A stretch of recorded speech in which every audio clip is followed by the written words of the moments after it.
परमात्मने नमः। हरि ओम श्री परमात्मने नमः। ओम सन्नो मित्र सं वरुण सन्नो भवत्वर्यमा सन्न इंद्रो बृहस्पति सन्नो विष्णुरुक्रम। नमो ब्रह्मणे नमस्ते वायो त्वमेव प्रत्यक्षं ब्रह्मासि त्वमेव प्रत्यक्षं ब्रह्म वदिष्यामि ऋतं वदिष्यामि सत्यं वदिष्यामि तन्मामवतु तद्वक्तारमवतु अवतु माम् अवतु वक्तारम्। ॐ शान्ति शान्ति शान्ति। भज गोविन्दं भज गोविन्दं भज गोविन्दं भज गोविन्दं। श्रीराम जय जय राम श्रीराम जय राम श्रीराम जय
भज गोविन्दं भज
प्रभु प्रेमियों, परम शांति को चाहने वाले जिज्ञासुओं, जनता जनार्दन के रूप में मेरी निजात्माओं,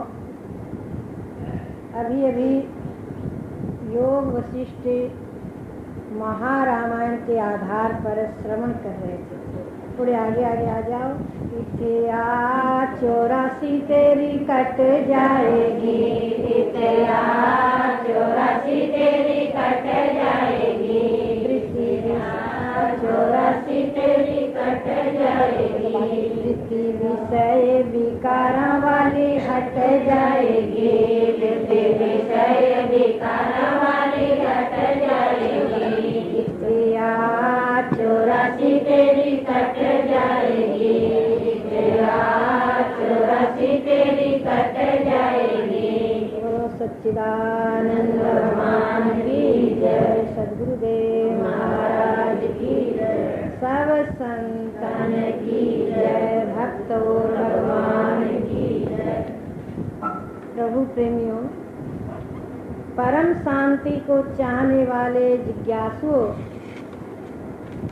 जन्म मरण दुख की निवृत्ति, परमानंद की स्थिति की इच्छा रखने वाले मुमुक्षुओं, जनता जनार्दन के रूप में मेरी निजात्माओं, अभी अभी योग वशिष्ठ महारामायण के आधार पर भगवान श्री मर्यादा पुरुषोत्तम राम जी की वाणी श्रवण कर रहे थे कि ये संसार में शरीर, लक्ष्मी यानी सभी चीज चंचल है, अस्थाई रहने वाली नहीं है, बदलने वाली है, नाश होने वाली चीज। अपना अनुभव श्री राम जी अपने गुरुदेव को सुना रहे हैं। हे मुनीश्वर, ये नाशवान चीज हमें नहीं चाहिए, हमें ये नहीं चाहिए, हमें ये नहीं चाहिए। कल आगे बताते चले जाएंगे। फिर सुना कि सत्संग का एक चस्का लग जाता है, फिर छूटता है। पर ये चस्का अच्छा है कि बुरा? अच्छा है। ये व्यसन श्रेष्ठ है कि खराब? देखो, दुनिया में बुरे व्यसन कई हैं, सख्त व्यसन है, वो तो दुख देने वाले हैं, परंतु ये सत्संग का व्यसन जिसके जीवन में है, व्यसन माने आदत, जिसको इसकी आदत पड़ गई है वो रह नहीं सकता इसके बिना। ये नशा, ये भक्ति का नशा, ये वैराग्य का नशा, ये ज्ञान का नशा भाग्यवान के ऊपर आता है। तो ये नशा आपका कल्याणकारी है, सुख देने वाला है। रघुपति चरित हो ये कहाँ सुनहि, आशा व्यसन व्यसन ये तिन्ह। सनकादिक ऋषियों के इस भगवत चर्चा की आशा का व्यसन माने आदत थी, चस्का था। तो जहाँ भी रघुनाथ जी का चरित्र होता, कथा होती, वहाँ पहुँच जाती। तो ये आदत बहुत अच्छी है, श्रेष्ठ है। अब आइए, कल तक आपके सामने मर्यादा पुरुषोत्तम श्री राम प्रजावासियों को बुला करके उपदेश दिया और कहा ये साधन सामग्री जिसको मिल जाए और इस सामग्री को पा करके मानव शरीर, मेरा अनुग्रह और गुरुदेव का मिलाप, ये सब पा करके जो संसार सागर से पार जाने का प्रयास नहीं करता वो मंदमती है, कृतघ्न है, आत्महत्यारा है। इसलिए आत्महत्या का दोष न लगे ऐसा प्रयास करना चाहिए। आज आपके सामने कालभूषण जी और गरुड़ जी के संवाद को लेकर गरुड़ जी ने कालभूषण जी से प्रश्न किए, उस पर विचार होगा, क्योंकि गरुड़ जी ने 7 प्रश्न किए और 7 प्रश्नों का क्रम से उत्तर इसमें आएगा। और ये कालभूषण और गरुड़ संवाद है और बड़े सुंदर प्रश्न हैं और बड़ा सुंदर ही उत्तर है। प्रथम ही कहूँ नाथ मति धीरा, सब ते दुर्लभ कवन शरीरा। प्रथम ही कहूँ नाथ मति धीरा,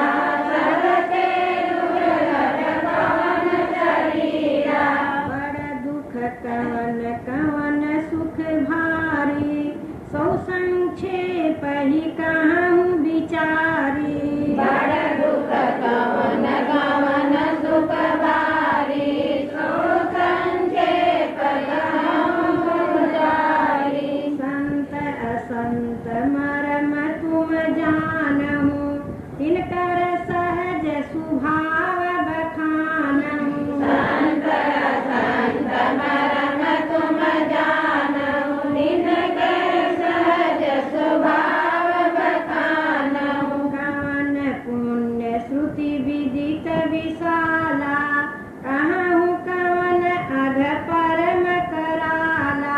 कवन पुण्य श्रुति विदित विशाला, कहूँ कवन पुण्य परम कराला। मानस रोग कहूँ समुझाई, तुम सर्वज्ञ कृपा अधिकारी। मानस रोग कहूँ समझाई, तुम सर्वज्ञ कृपा अधिकारी।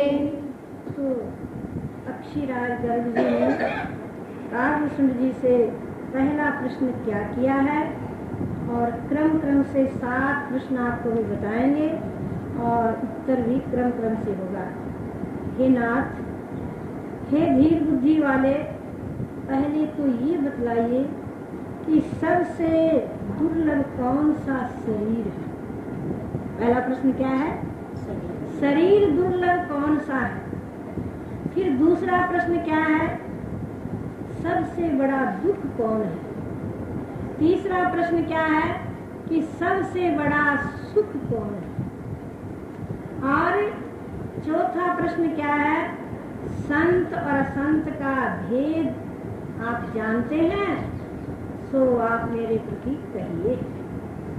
उनके सहज स्वभाव का वर्णन कीजिए।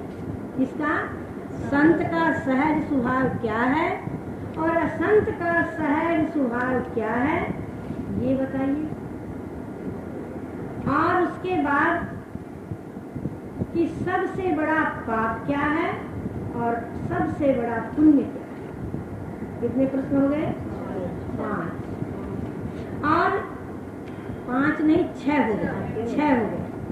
और 7वां प्रश्न क्या है कि मानस रोगों को मेरे प्रति कृपा करके कहिए। इन 7 प्रश्नों का संक्षेप से उत्तर दे दीजिए। आप सर्वज्ञ हैं, कृपालु हैं, आप मेरी शंका को दूर की। तब इस बात को सुन करके और काव्यसुंद जी कह रहे हैं, तात सुनहु सादर अति प्रीति, तात सुनहु सादर अति प्रीति। मैं संक्षेप कहूँ यह नीति, मैं संक्षेप कहूँ यह नीति। गरुड़ जी को काव्यसुंद जी कह रहे हैं कि आप हे तात अत्यंत आदर और प्रेम के साथ सुनिएगा। मैं नीति पूर्वक संक्षेप से सब बातें कहूँगा। अब आदर पूर्वक सुनना और एक बिना आदर से सुनना, इसमें फर्क होता है। और प्रेम से सुनना, बिना प्रेम से बैठना, इसमें फर्क होता है। तो आप आदर से सुनना और प्रेम के साथ सुनना, मैं नीति पूर्वक आपको कहूँगा। अब देखिए, पहले प्रश्न का उत्तर देंगे। पहला प्रश्न कौन सा है?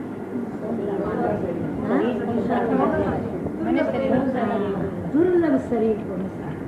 नर्तन सम नहीं कवनहु देहि, जीव चराचर जाचत तेहि।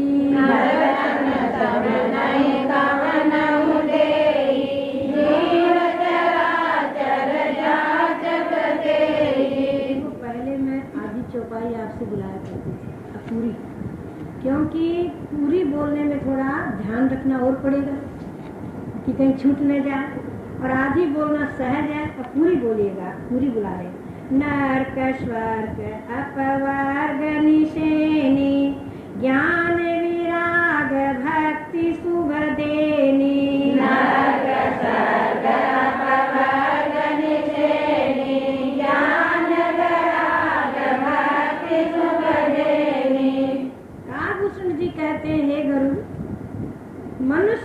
शरीर के समान कोई शरीर नहीं, और इस शरीर की चर अचर जीव याचना करते हैं, और ये शरीर नरक में ले जाने वाला भी है, स्वर्ग में ले जाने वाला भी है, और मोक्ष की ओर ले जाने वाली सीढ़ी भी है। और ये शरीर है, इसमें कल्याणकारी ज्ञान और परमेश्वर में प्रीति कराने वाला वैराग्य और हरि भक्ति देने वाला ये मानव। कितनी सुंदर बात है।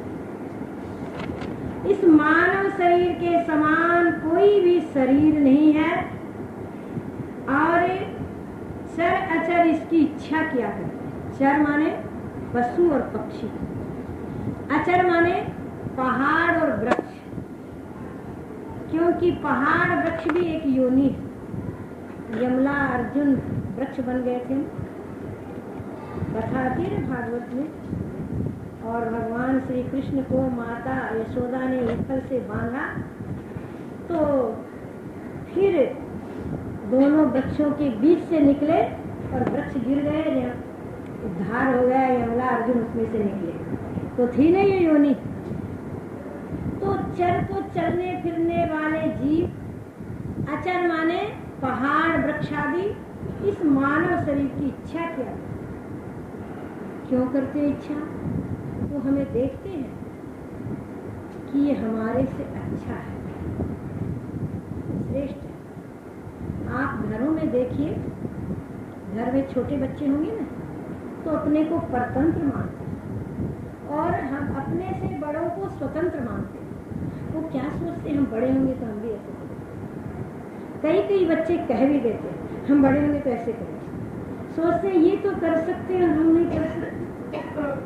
तो जैसे छोटे बच्चे भी बड़े शरीर की इच्छा करते हैं, ऐसे पशु पक्षी हमें देखते हैं, हमारी स्वतंत्रता देखते हैं तो इच्छा करता है और ललायित रहते हैं। जिस समय के ताक में तू रहता था मुदाम, कारेक जा मिले तो चिंता नहीं। अरे जिस समय की इंतजारी से और तुम्हें फायदा होना है, उसकी तू इंतजारी किया करता था। कौन सी योनि में? पशु योनि में, पक्षी योनि में। तोता हमें देखता है और अपने को पिंजरे में बंद कर देखता है, तो सोचता है ये मेरे को बांध रखा है, अगर खोल दे तो मैं उड़ जाऊं। चाहता कि नहीं बोली, और जबरदस्ती उसको फंसाए रखता अपने मन को बहलाने के लिए। मन रूपी तोते को बहलाने के लिए घर में कुत्ता रख लेते हैं, बिल्ली रखते हैं, तोता रखते हैं, मैना रखते हैं, बंदर रखते हैं, पता नहीं क्या क्या है। पर वो रस्सी से बंधे हुए, पिंजरे से बंधे हुए अपने को परतंत्र मानते हैं और इच्छा करते हैं इसकी तरह हम भी होंगे क्या, हम भी आजाद रहेंगे। तो चर प्राणी इच्छा करते हैं और हमें आंखों से देखते हैं कि देखो ये कितना स्वतंत्र है। वो समय हम भी 84 में देख रहे थे, आज आ गया कि मानव जीवन जो चलने वाले पशु पक्षी इच्छा करते हैं आज हमारे पास। और अचल पहाड़ वृक्ष भी सोचते हैं, उनमें भी सूक्ष्म प्राण होता है कि हमारी भी योनि समाप्त होने के बाद हमारे को मानव जीवन मिले। इसलिए इस मानव जीवन के लिए क्या कहा है? पुरुष रतन गुण गणों के सदन पुना, पौरुष को आयतन परम प्रवीणा है। सारी धरा को सिंगार, जड़ा जड़ को सदार, भोग मोक्ष को भंडार, चारु लख लीना है। चतुर बदन को चतुर हम चिन्ह तब, प्रथम जो ऐसे नर को उत्पत कीना है।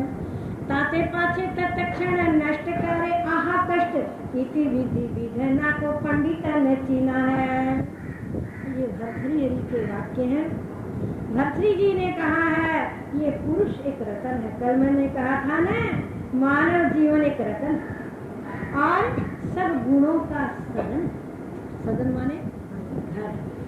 दैवी संपत्ति इसी में आ सकती है और विवेक आदि साधन भी इसी में आ सकते हैं। गुणों का सदन हुआ कि नहीं? पशु पक्षियों के पास ये गुण हो सकते हैं क्या? पक्षियों में गरुड़ जी और कागभूषण जी के पास ही ये चीज थी, पर वो पक्षी नहीं थे, वो तो भगवान के वाहन थे। वाहन भी पक्षी रूप में थे और उनमें बहुत योग्यता थी और उनमें मानवता थी। कागभूषण जी वो भी महान थे, उनको इस साधारण पक्षी नहीं मानना। तो ये मानव जीवन गुणों का सदन है। और देखिए सारी धरा का श्रृंगार, सारी पृथ्वी का श्रृंगार कौन है? मनुष्य। अगर पृथ्वी पर मनुष्य न हो तो कोई कीमत है क्या पृथ्वी की? अगर मकान बनाया उसमें रहने वाला न हो तो व्यर्थ। कार खरीदी उसको उसमें चलाने वाला बैठने वाला न हो तो क्या कहेंगे? ये व्यर्थ। कपड़े बनवा बनवा के अलमारी में सजाए, जेवर बनवा बनवा के रख के पहनने वाला न हो तो व्यर्थ। तो ये मानव सारी पृथ्वी का क्या है? श्रृंगार। और जड़ और अजड़ का सरदार है। जड़ माने पहाड़ वृक्ष, अजड़ माने पशु पक्षियों का मालिक। देखिए एक हाथी को अंकुश से बस में कौन करता है? मानव। एक शेर को सर्कस में नचाता कौन है? मानव। एक सर्प को नचाता कौन है? मानव। हिंसक जीव जंतुओं को कौन पकड़ लेता? मानव। सरदार है। और पौधे कौन लगा लेता? सुंदर सुंदर मानव। सारी धरा का श्रृंगार और जड़ अजड़ का सरदार और भोग और मोक्ष का भंडार। ये मानव शरीर क्या है? भोग भी इसमें मिलता है और मोक्ष भी मिलता है। भोग मिलता है प्रारब्ध अनुसार और मोक्ष मिलता है पुरुषार्थ। बैठे बैठे मोक्ष नहीं होता और प्रारब्ध के अनुसार ही पुरुषार्थ होता है और प्रारब्ध के अनुसार ही भोग मिलता है और पुरुषार्थ कल्याण करने के लिए यत्न करना पड़ता है, तब सिद्ध होता है। तो भोग मोक्ष को भंडार चारू लख लीना। भर्तृहरि जी कहते इसको मैंने बड़ा श्रेष्ठ समझा और बड़ा सुंदर है। नर तन सम नहीं कवन देही, जीव चराचर जाचक देही। इस शरीर के समान कोई शरीर नहीं दुनिया में जिसको सर्वांग संपन्न शरीर मिल गया, अच्छे कुल में मिल गया। कितने दिन से मानव शरीर की तारीफ सुन रहे हो? ये तारीफ करने लायक है पर आसक्ति करने लायक नहीं। इसमें मोह बढ़ाने के लिए नहीं है, ममता बढ़ाने के लिए ये नहीं है, अज्ञान की वृद्धि करने के लिए नहीं। इसमें तो ज्ञान बढ़े, वैराग्य बढ़े, भक्ति बढ़े, इसके लिए मानव जीवन है। चारू लख लीना है। भर्तृहरि जी कहते मैंने बड़ा श्रेष्ठ माना और बड़ा अच्छा समझा, पर आहा कष्ट, बड़ा दुख। एक बात का बड़ा दुख, पता है क्या दुख है? ताते पाछे तत्क्षण नष्ट करे हाहा कष्ट। आहा बड़ा दुख है कि इसको शीघ्र ही नष्ट कर दिया जाए। ये मर जाता है जल्दी से। कोई बालक अवस्था में चला जाता है, कोई जवानी में चला जाता है, कोई बुढ़ापे में भी जाता है, कोई दुख पाके जाता है, कोई सुख पाके जाता है। कष्ट तो ये है कि 100 साल तक कोई नहीं पहुँचता। आहा बड़ा दुख है, ये मेरे को कष्ट है। भगवान ने ऐसा नरजन्म बनाया, सुंदर मशीन बनाई, पर इसको शीघ्र नष्ट क्यों किया? ये दुख है, ये अफसोस की बात है। परंतु भाई आयु भी प्रारब्ध से मिलती। आयु कोई भगवान नहीं देते अपने पास, प्रारब्ध से मिलती, कर्मों से मिलती। इसलिए कहा नर देह हड्डी मांस का, कच्चे घड़े समतुच्छ है, फिर भी दिलाता मोक्ष पद, जो स्वच्छ से भी स्वच्छ है। दुर्लभ पाकर देह ये, हो मित्र आत्मा राम रे, मत भोग में आसक्त हो, भजले रमापति राम रे। नर देह हड्डी मांस का, हड्डी मांस का है कि नहीं? इसमें हड्डियां भी है, मांस भी है, चमड़ा भी है, नाड़ियां भी है, मलमूत्र भी है और चर्बी आदि भी है। नर देह हड्डी मांस का, इसलिए इसको कहा ढांचा हड्डी मांस का। परम अशोभन देता है उपदेश, यह करो न मुझसे ले। करो न मुझसे ने वस्त्र भोजन दे दीजिए, ईश्वर अनुसंधान काम मुझसे ले लीजिए। भोला भज जगदीश सुहृदतम साचा, अरे मत भज नश्वर दे हार्ड मास का ढांचा। ये हार्ड मास का ढांचा है कि नहीं?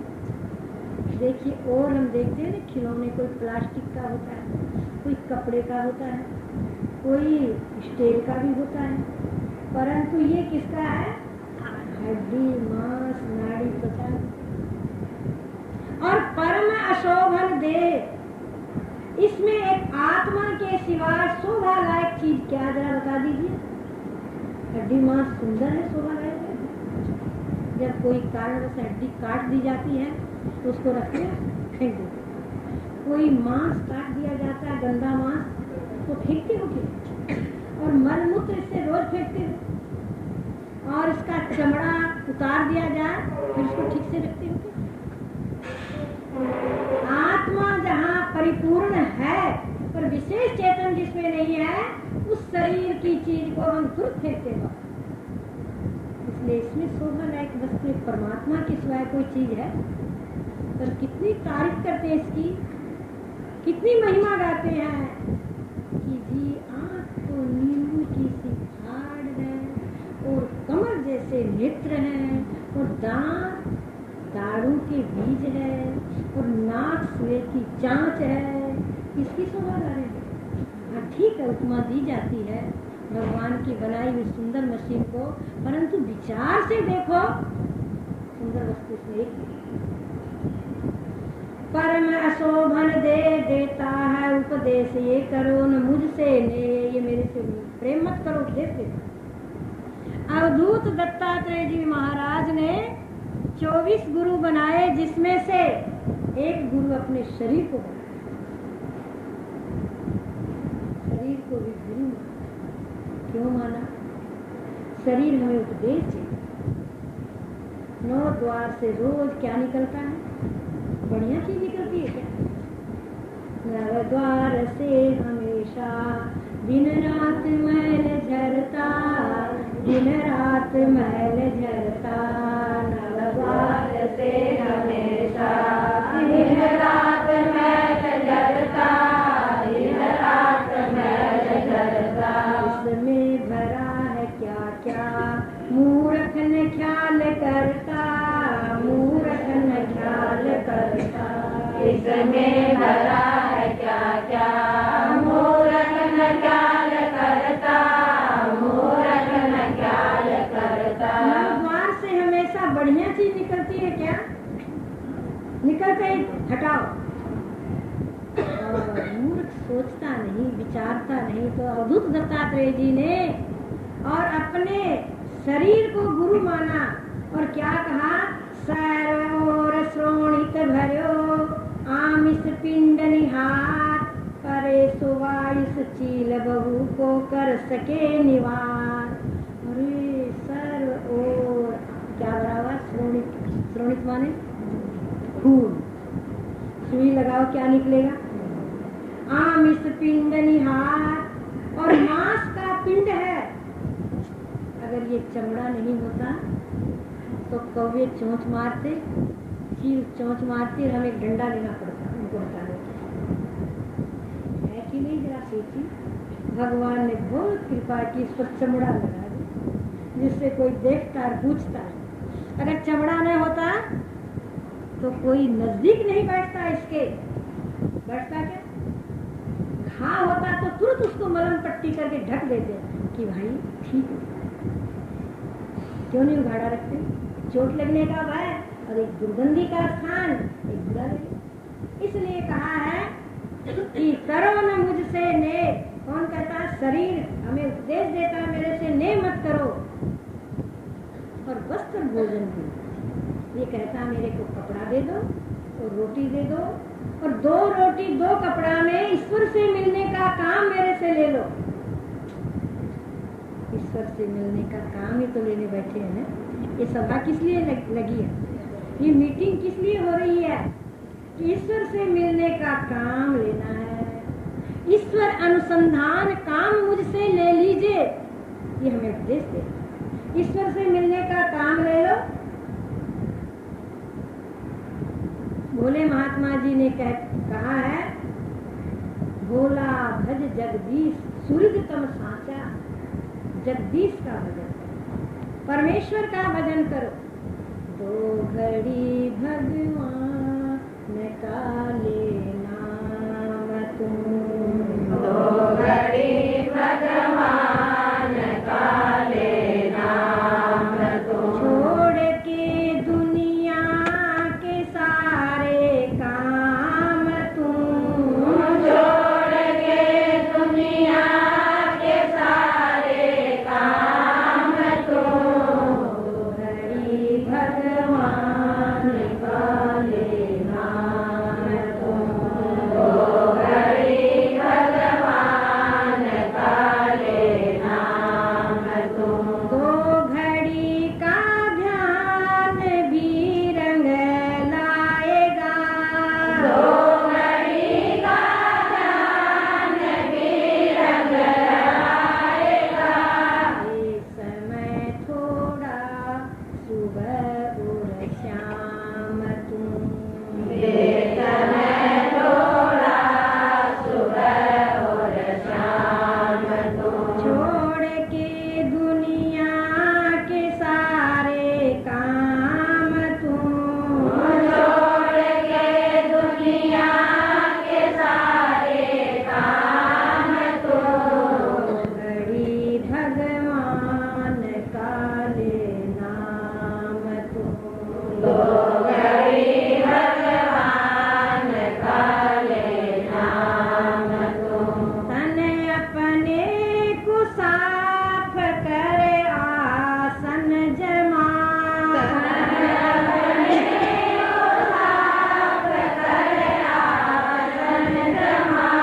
मन की चंचलता को प्यारे थाम तुम, मन की चंचलता को प्यारे धाम तुम। छोड़ के दुनिया के सारे काम तुम, छोड़ के दुनिया के सारे काम तुम।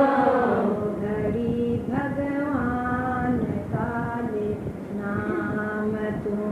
दो घड़ी भगवान का लेना तुम। त्याग कर आलस्य जा सत्संग में, त्याग कर आलस्य जा सत्संग में।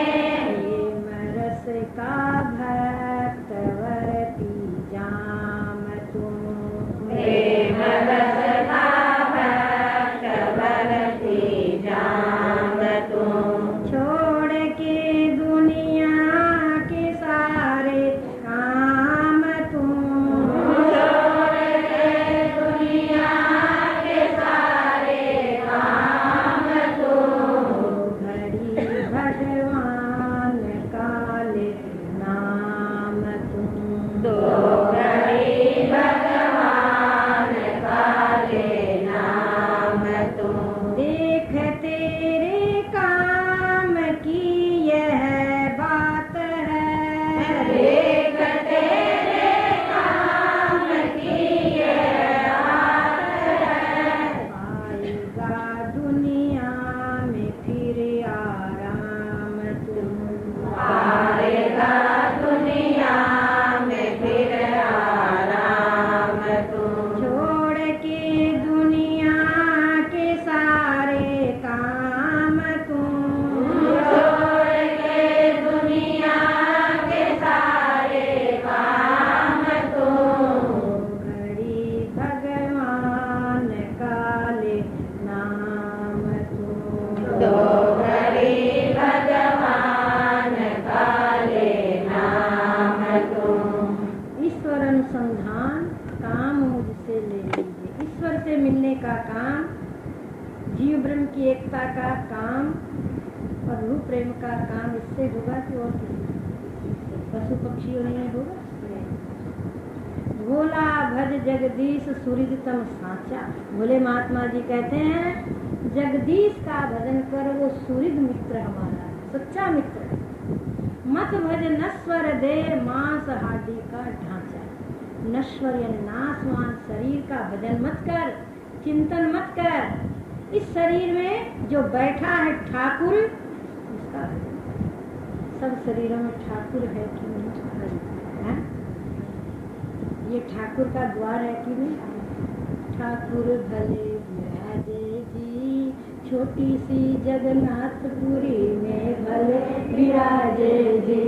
ठाकुर भले विराजे जी छोटी सी जगन्नाथपुरी में भले विराजे जी। जगन्नाथपुरी कौन सी है? वो तो चारों धाम वाली तो अलग है, पर ये भी एक भगवान के रहने की पूरी। जागृत स्वप्न सुसुप्ति तुरिया आत्मदेव की रहने की है पुरिया। पुरी है कि नहीं? और इस पुरी के अंदर में ठाकुर है कि नहीं? ये आपको विवेकियों को बोध है, समझ की आंख है, आप समझते हो कि इसमें ठाकुर। ठट्ठा आखे ठाकुर विराज रहे विच तेरे, सुने होए मूर्खा करेंदा ने भाग तू। लागी भागहीन नु बैराग संधि लाग नहीं, बिच सत्संग दे गवाए कई साल। दौलता जब हंग त्वंग राग द्वेष दूर होवे, उसी समय पाएगा निज रूप का जमाल। ठट्ठा द्वारा महात्मा कहते हैं अरे ठाकुर तेरे अंदर है, और ठाकुर के रहने का ये शरीर है। विराज रहे बिच तू देखता नहीं है? तू देख, विवेक की आंख से उनको देख। और आगे क्या कहा है? अरे सत्संग में कई साल बीत गए, कोई 10 वर्ष से लगा हुआ, कोई 20 वर्ष से लगा हुआ, कोई 30 वर्ष से लगा हुआ है, कोई 40 वर्ष से लगा हुआ है, और कोई तत्काल लगा हुआ है। और निज रूप का जमाल, जमाल माने दर्शन, साक्षात्कार नहीं हुआ। क्यों? बैराग संधि लाग नहीं, बैराग से प्रेम नहीं हुआ। बैराग बिना ईश्वर में अनुराग, ये नियम है। और हंगता और ममता दो, कल बताया ना, ममता की रस्सी हंगता का खूंटा, दो काटना होगा, हटाना होगा।